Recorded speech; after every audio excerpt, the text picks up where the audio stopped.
We are making our way across Highway 50 in Nevada, and we stopped to take a look at the Ward charcoal ovens. It said that they would need all the trees from a 5 to 6 acre area of land to fill one of these ovens. So they would burn the wood into charcoal, then the charcoal was used for the mining industry. So 35 cords of wood, which was burned for 12 days to produce 50 bushels of good solid charcoal per cord. And the charcoal was used in the smelters in nearby Ward. So we're going to go over here, and there's the ovens over there. We're going to go take a look at these. It's a beautiful day. It's in the low 70s, and there's a coolness to the breeze. So we're going to stop. We've already stopped at one little historic marker. We plan to stop at most of them that we see along the way and just kind of put our way across Highway 50 today. We'll get into Reno tonight and spend the night, and then we'll leave from Reno in the morning to Yosemite. So, and yes, I am dying to shed hunt, man. Everywhere I've been driving, I keep telling Rhonda, that'd be a good spot. That'd be a good spot. So the entrance fee is $10, which is not a big deal, but we probably won't be here more than 10 minutes. So. But anyway, we just paid our entrance fee. $5 if you're a Nevada resident, $10 if you're not. And here we go, we're gonna flip this around and coming up.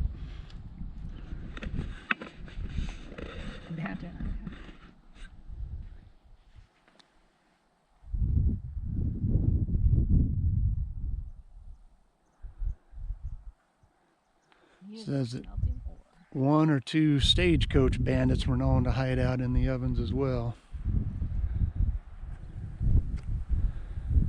A squirrel on the wall.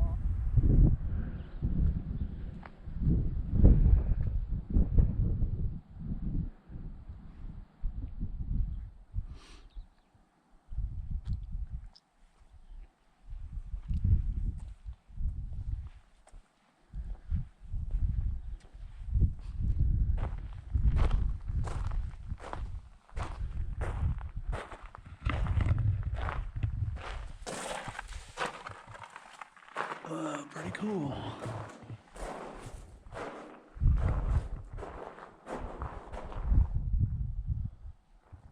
And there's the opening in the top.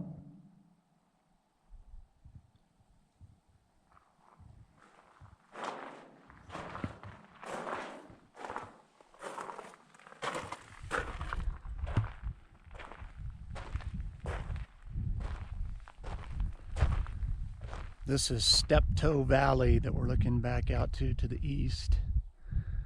On the other side of Highway 50, there's a big sign that said Steptoe Valley Wildlife Management Area.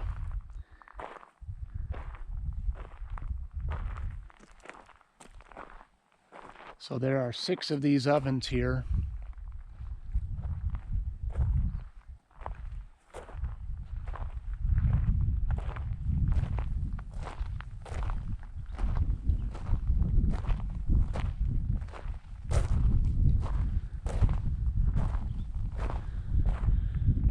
So I wonder if on these bottom rungs where there's holes, if that was intentional for ventilation, or if that's just wearing down over time. But it's interesting that all the holes are in the bottom. You don't really see any holes in the top, so I'm guessing that was intentional for airflow.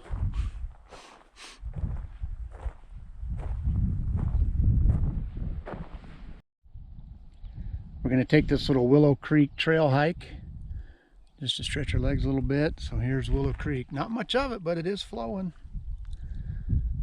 Definitely be enough to drink from if you were out here and needed water. There's a real pretty mountain bluebird just a second ago, but he flew off by the time I got the camera out.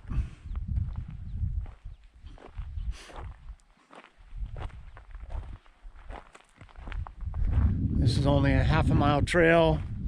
It's got little placards throughout it, so we'll stop and take a look at them. And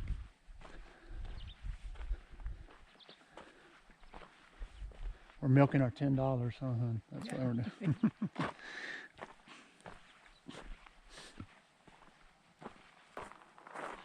Haven't seen much wildlife on the trip. Saw some antelope when we were driving out Sunday, kind of by Delta. And saw a lot of chipmunks yesterday. We did see a wild turkey when we were heading into Great Basin. And then Rhonda's pretty confident she saw a fox last night after we'd watched the stars for a while off the side of the highway, but no deer and no elk on this trip so far.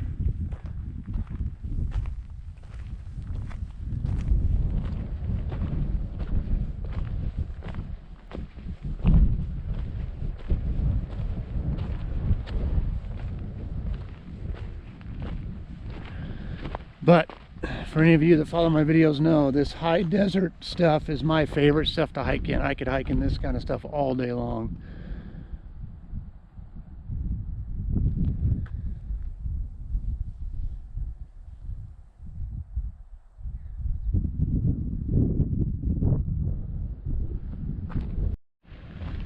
I called that tiny little stream of water Willow Creek before, but I'm probably wrong, guys. I'm guessing this is actually Willow Creek that this little hike is named after. Quite a bit more water over here.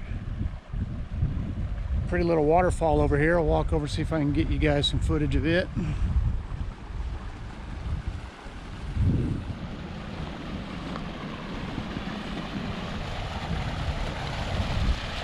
Beef cows have been hanging out in here. There we go. A couple little picnic tables right there.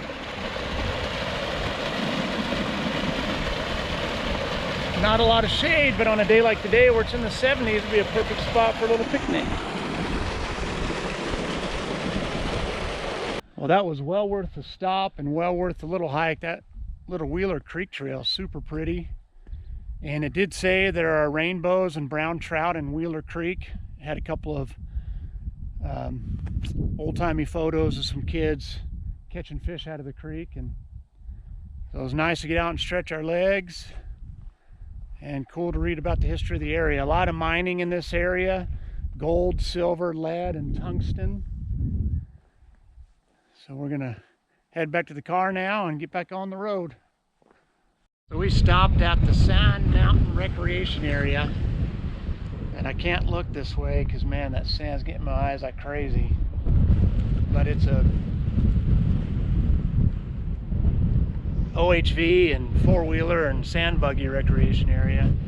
But it's just crazy. You're driving from the main highway, and there's definitely some sand in places, but a lot of rock, and then it looks like this was just dumped here. Like God just thought, you know what, I'm gonna dump some sand in the middle of nowhere for these people to play in. It's a windy joker though, I'll tell you that. They've got all these campsites out here, rows and rows of them for people to come out and then just play in the sand. I just don't like driving in the sand enough to ever want it. That just does not sound appealing to me at all, but I know a lot of people do it. I know it's a lot of fun. Man, you would be sand blasted. Oh, I can only imagine you'd have sand in everything if you were out here for any amount of time. That's nuts. We just passed the U.S. Navy Centroid facility, and we were joking, how'd you like to sign up to be in the Navy, see the world on the open seas, and you get stationed in the desert in Nevada? Anyway, Sand Mountain Recreation Area. Rhonda thought we should exfoliate, so she wants to hike this. So we're both getting sand blasted. Oh, I got it in my teeth. Oh. So we're hiking the sand dunes. We're not going to hike very high on them, but maybe this first little hill. Yeah, we hit this first little tiny hill right here. You can see somebody else walked it, and then you can see on the well, they might have, the wind just might have blown those tracks away. Okay, it's starting to get hot on my feet.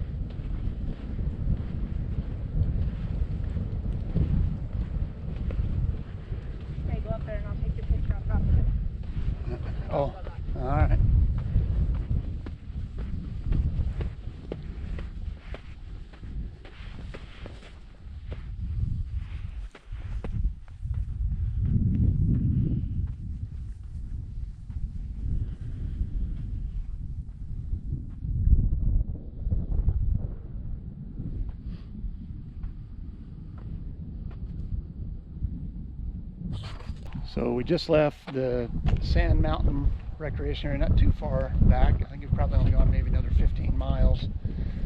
And now we're at the Grimes Point Archaeological Area. Petroglyphs of animals.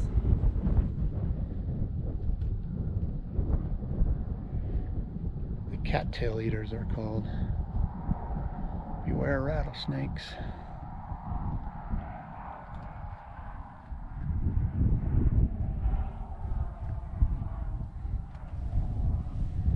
And we've got another one of these state markers over here, so we're going to go check it out too.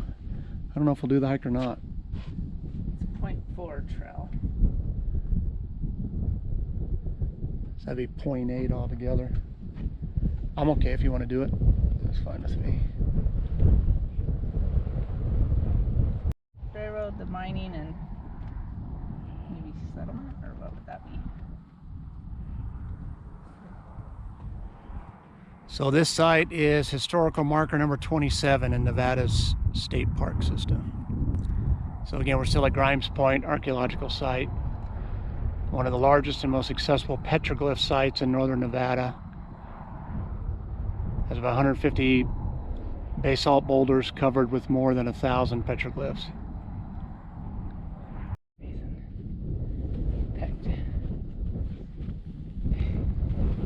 Maybe show a picture. Shows it down here. Oh, yep. I see it now. On the right there. Yeah. Alright, well here's the first boulder that has them in it. It's kind of hard to make out anything on these actually. I mean, I can see where it's been etched, but it's hard to really see what they made.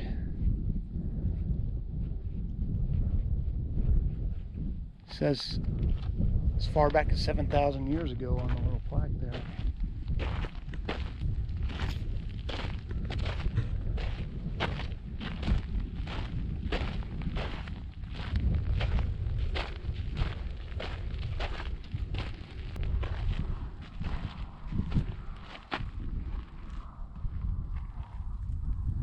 I can see the one on the far right of that big rock, but Yeah. I'm not seeing very many. I mean, I'm just missing them, I'm sure.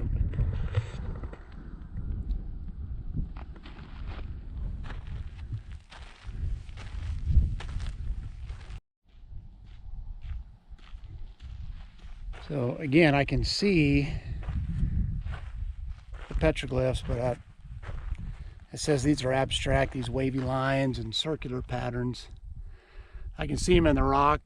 I can tell that's not natural, but there's no way I could walk by that rock probably 10 times and not even realize it was a petroglyph unless I was really looking for it. This one's one of the more recognizable to me. Again, I don't know what it's supposed to represent with the wavy lines and stuff, but and then somebody's added this later, at least I think it is. It looks like a peace symbol or love symbol, whatever it is. Good morning, everybody. We are in Hawthorne, Nevada. Rhonda and I stayed the night here last night, still working our way over to Yosemite. And we stayed at the Holiday Lodge, which if you're ever in Hawthorne, Nevada and you just want a no frills, budget friendly hotel, it was older, but everything was clean, carpeting was new, the room was spacious, and it was $70, so you can't find that hardly anymore. So anyway, that was the Holiday Lodge, and now we're at the Hawthorne Ordnance Museum. It's a free museum. It says, see the biggest bullets ever made. So this particular gun that uses these bullets was on 5 battleships, the New Mexico, Mississippi, Idaho, Tennessee, and California. So we're going to go in here and look around. Anti-submarine rockets.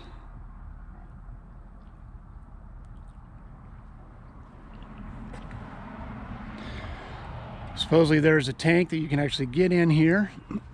That was one of the comments we read. Several of the parents said their kids love being able to climb in the actual tent, or tank. Not tent, the actual tank. So USS Nevada.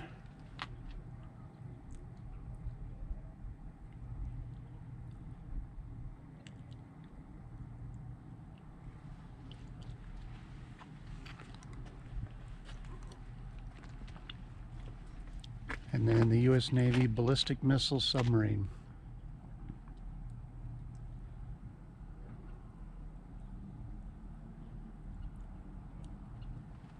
Okay, so there's a ship and a submarine. Yeah, two different ones, battleship and then this submarine. Look at all those little, I don't know, little, but all, how many do they hold? 2, 4, 6, 8, 10, 12, 14, 16, 18, 22, 24 missiles. Steve told me how many his missile held. Yeah, and he was on a nuclear sub.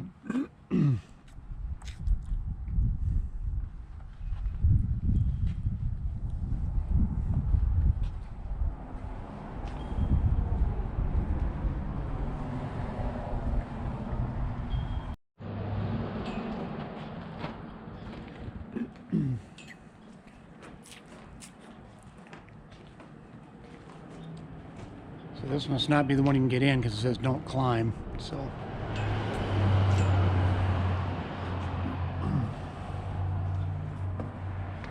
they don't let me in anymore. They used to, but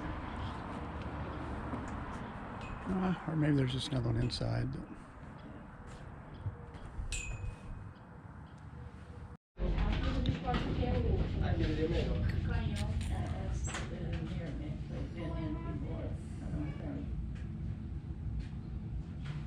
Have you visited us before? we have not. Okay, well, enjoy. There's so much more back here. Okay. And if you sign our guest book, we would just love that. Okay, all right. Well, thank you so much. Great. Are you gonna do that, hon? Yeah. Okay.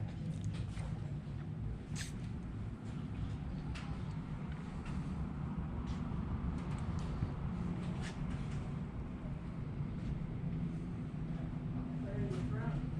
Utah?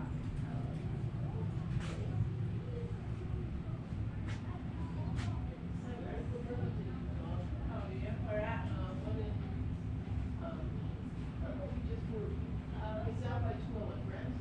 Yeah. This was an unmanned remote control helicopter with anti-submarine torpedoes. Essentially, it's a massive drone. Oh, this is that helicopter. Mm-hmm.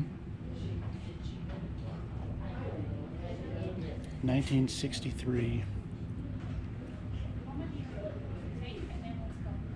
The evolution of the drone. Now.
We originally were going to do just all of our road trip to Yosemite and back on one video.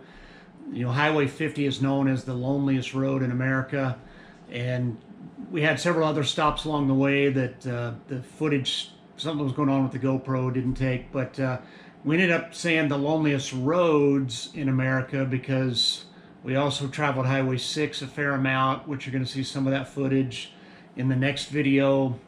We stopped at a ghost town on the eastern border of California. That'll be on the next video as well. So we're going to break this up into two different videos.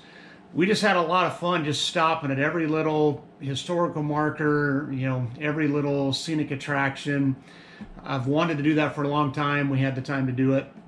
We originally were going to stay in Reno on our way, but realized that wasn't really the quickest route, so we went down through Hawthorne instead and got to tour that munitions museum, which was a lot of fun. So thanks for coming along on this. We'll have part 1, exploring the loneliest roads in America, then part 2, and then after that I'll put a video together for our actual time in Yosemite. Then I've got a couple fishing videos to edit and put out.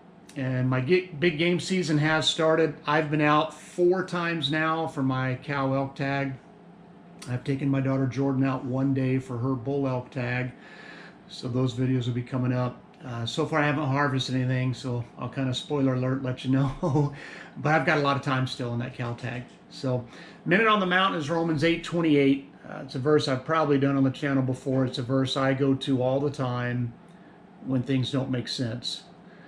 And it says, for we know that God works all things together for the good of those who love him and are called according to his purposes. We had the tragedy of the Charlie Kirk shooting this past week. A couple of weeks before that, one of the men who attends our church, who is in law enforcement, was shot responding to a domestic violence call. It's just been a lot going on, a lot of loss, a lot of pain. And I'm reminded often of that verse. That's a verse I go to when things don't make sense.